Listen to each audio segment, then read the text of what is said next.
Hi guys, and welcome back to another episode with me, the Vegan Golfer. Happy to have you back, guys. Today, the weather in England, absolutely shocking. We've got rain, wind, the clouds are back. It just looks very horrible outside. So today, what we're going to do? So we are going to do some short game practice. I've got a few drills that I'm working on, a few ideas that I'm working on, and I'm just going to put this to practice today and bring you guys along for the ride and show you what I'm doing. Right then guys, let's talk through the setup today. Again, using real balls and real clubs for this little short game chip-in exercise. I'm in my bedroom. I've got this long little corridor. However, I have got a nice concrete or brick wall at the end, so I've got a pillow. So this is the area I'm hitting into. Just putting that down because I don't want loads of marks on my wall. Obviously, if I catch the odd one thin, it's going to be thundering into that. So yeah, just a few safety precautions. And now I'm just going to talk you through my setup. So all we need for this exercise is your wedges. Luckily I've got a put out, really good. If you don't have one, I advise you get one. They're really good for any short game practice, especially indoors. You can even use them out on the course. And then a few balls. I've got 5, so I'm using 5 for a reason, just because it's a nice number that I can round up to. And then my 3 wedges. So I've got my pitching wedge from my set, and then a 52 and a 58. These are my predominant chipping clubs. Obviously, every now and again you might pull out a mid-iron for like a little chip and run, but today, all for this distance, I'm using these clubs. And then I do have a 3rd club, but this is not going to be used for hitting, so you could just use a stick or a rod, but I've got this club, and you'll see what that's going to be doing in a few minutes with this exercise. Right guys, so this is the drill. This is my hitting spot, and I'm trying to hit into that putt out down the end. So I've measured it out, it's about 15 foot. So, and from this point here, which you'll find I'll be using in a minute, from the end of this is 10 foot. So that is where my green's starting. So that's 10 foot from the flag, where the par is, to where the edge of the green is. So almost like short siding yourself a little bit. It's still a nice area to chip into, especially if you're not too far off the green. So I've got 10 foot of green, and then about 5, 6, 7 foot of rough, so-called rough to get through, or second cut. Right guys, let's just talk you through this drill. So we've got that 10 foot of green. At the end of that is your putt out or your hole if you're on a course. It's all about setting expectations for these sort of drills. So I'm going to hit 2 lots of 5, so I'm going to hit 10 balls in total, and I'm going to give myself 2 to 3 foot as a tapping distance that I'm happy with. This can vary from golfer for your skill set level and your expectations. If you're struggling with your chipping, 5 foot, you take 5 foot, you give yourself that putt. Vary it on your skill level, what you would do on a course, what you're trying to improve, where you're trying to get to, and you can always change it every time you do the drill. If you're feeling a bit more confident, try and get it to that 2-3 foot. But yeah, so it's going to be variable from golfer to golfer. So I'm going to do 2 to 3 foot. I'm going to go hit 10 balls. I'm going to start with a pitching wedge. Pitching wedge with this distance, 10 foot of green, is probably not my club of choice. However, I'm going to land it as close to the green as possible. That golf club or that rod or that alignment stick that you've got that I mentioned earlier, you're going to put that right on the edge of your imaginary green. And so that is where you're going to try and land it. So with a pitching wedge, I'm going to try and land it just over that golf club. Right guys, so I've got this nice little camera angle set up, so you'll be able to see hopefully where I'm pitching it and how I'm getting on, and then the run out towards the putt out. I'm just going to go hit my 10 shots and I'll check in after. So like I said, starting with the pitching wedge. So this is just a normal wedge for my set, so no special bounce or anything, but it's got a normal pitching wedge loft.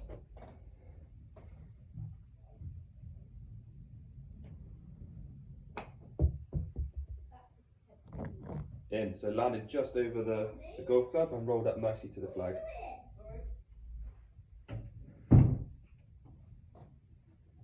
Bit of noise there, people being busy.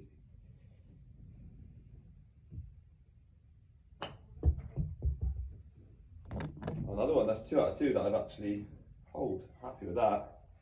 So there, those golf balls are in the way, but obviously I'll take into account where the ball's going to end up. So yeah, that was probably just missing right, but again, just rolling out to 2 or 3 foot and take that one. Good strike.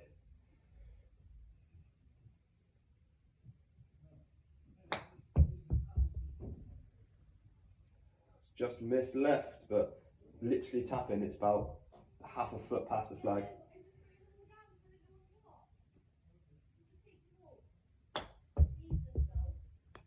Oh, that might have gone close. So those are 5 really good chips. I'm happy with those. So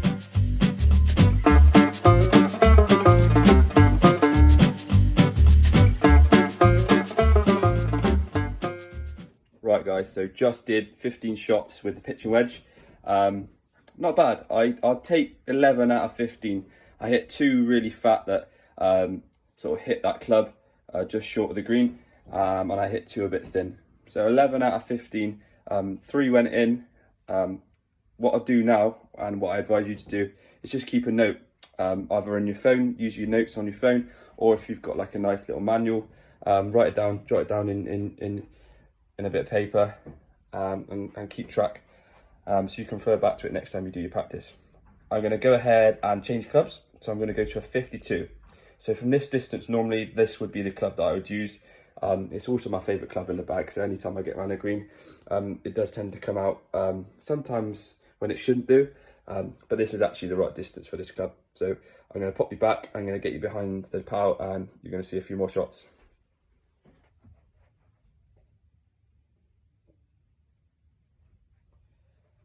Right, for this shot, I'm moving my landing spot about 4 foot closer to the flag. So what I'm going to do is that rod or that club that you've got on the floor, I'm going to pick it up and I'm going to move it about 4 foot closer. Maybe about 3 foot actually, not too much. But again, this is now where I'm going to land it. This might be a bit of green, or this might be more rough, but what I'm going to try and do now is land it just over this new edge of the green. So I've got now maybe like 7 foot to the flag. But yeah, let's try a few shots with this. So more loft, so literally the same shot, I'm hitting it the same way, but more loft means it should just carry a bit further.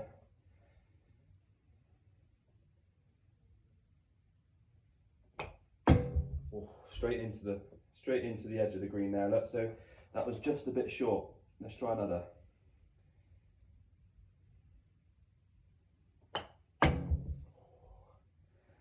I might have moved that a bit too far because I feel like those are good shots. Keep going.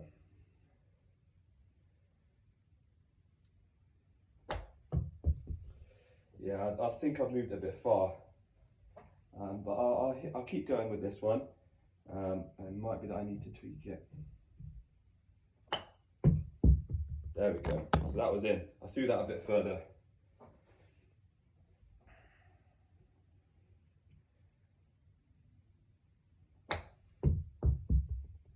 There we go.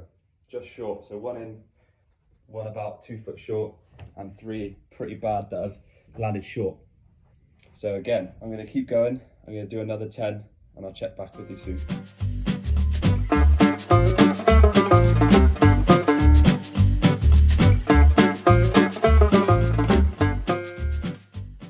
There you go guys, from that drill with the 52, you can see it got a little bit harder, obviously a bit more technical with keeping the loft on the club.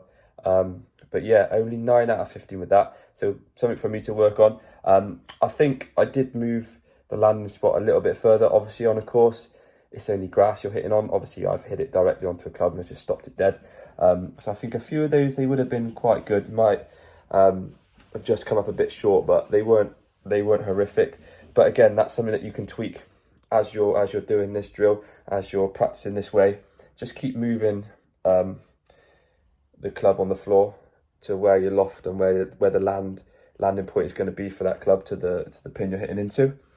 So yeah, now I'm going to change to the 58 degree, so my most lofted. This will be fine for landing spot because I'm going to almost be chucking it as close to the flag as I can. But again, I'm still going to move that club on the floor and give myself a barrier or a physical visual aid that I can hit over. So now I have moved my visual aid slightly closer. I moved it another 2 or 3 foot closer to the flag. So now my landing area is just here. It gives me 6 or 7 feet of rollout towards the flag. When playing golf though, this shot is a lot harder, so your expectations, or my expectations when I'm playing is reduced. So for this, I'm trying to give myself, I'm going to go from 2 to 3 foot, I'm going to go to 5 foot. So now I'm still giving myself a chance with the putter to get up and down. But again, still working on strike and still trying to land it in your area. The whole point of this drill is trying to land it at that visual area that you can see and that you feel is the right place. So I'm going to go hit 5 more, and we'll check back in after.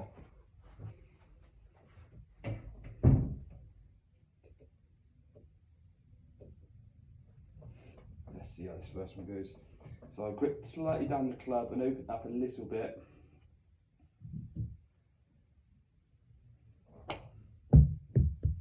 Oh, not bad first one. Just missed left and it's probably rolled out to 2 or 3 foot, so that's quite good. Take that.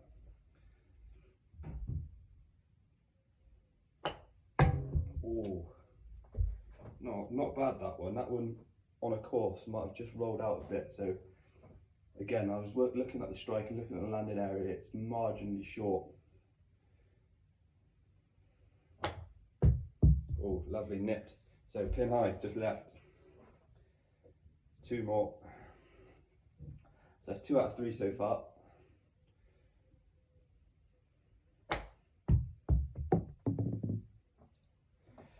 Just left again. So that's about 3 foot.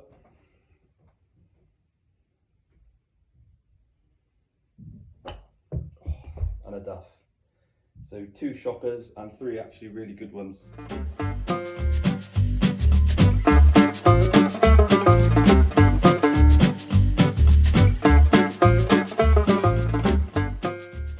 Right guys, there you go. That was the 58 degree. With varying success actually. Some really good shots which were stiff, some that went in, and then some really bad ones that sort of were a bit fat and came up short. So it's something for me to work on. It is a harder shot, and like I said, expectations, you're not trying to stiff it every time. Obviously that's the end goal, but I'll take a 5 footer. So yeah, something for me to work on. So good with the pitching wedge, pretty good with the 52 degree, and then the 58 degree, obviously my weaker shot from the test that we've just done today and the drill I've done today. So yeah, again, now I can take this back to my professional if I have a short game lesson and just be like, look, I feel really comfortable with my 52 and my pitching wedge from these distances. My 58 was a bit weaker, and then keep a log. So next time I do it, see if I'm better, see if I'm worse. Track your scores, track your training. It's a good way to improve your training and a good way to improve your game in general. So yeah, that was my short game session today. That was a bit of a mouthful. Right guys, that's another successful episode with me done today. Hopefully you've enjoyed it, and more importantly, hopefully you've taken something from that today. So yeah, remembering, giving yourself some targets, giving yourself some goals, and your expectations, making sure that you're taking something from every training session. And also when you're writing stuff down, you can refer back to it later, giving yourself goals throughout the year, throughout the season, to improve your short game and improve your practice, and then eventually get better at golf. It's something that I've been doing and it's been working for me, so that's one of the reasons why I'm putting these out there on YouTube for you guys to listen into. And yeah, I've really enjoyed doing this episode and hope you guys enjoyed watching. Please give it a thumbs up if you did. It lets me know how I'm doing with my content and how much you guys are enjoying it. And also please leave a comment in the comment section about how you guys are getting on with your practice sessions, and maybe this one in particular. Let me know how it went. And yeah, please subscribe. Another episode coming soon, and we've got some big ones, not on training, but on being left-handed and being me, the golf vegan. So yeah, stay tuned.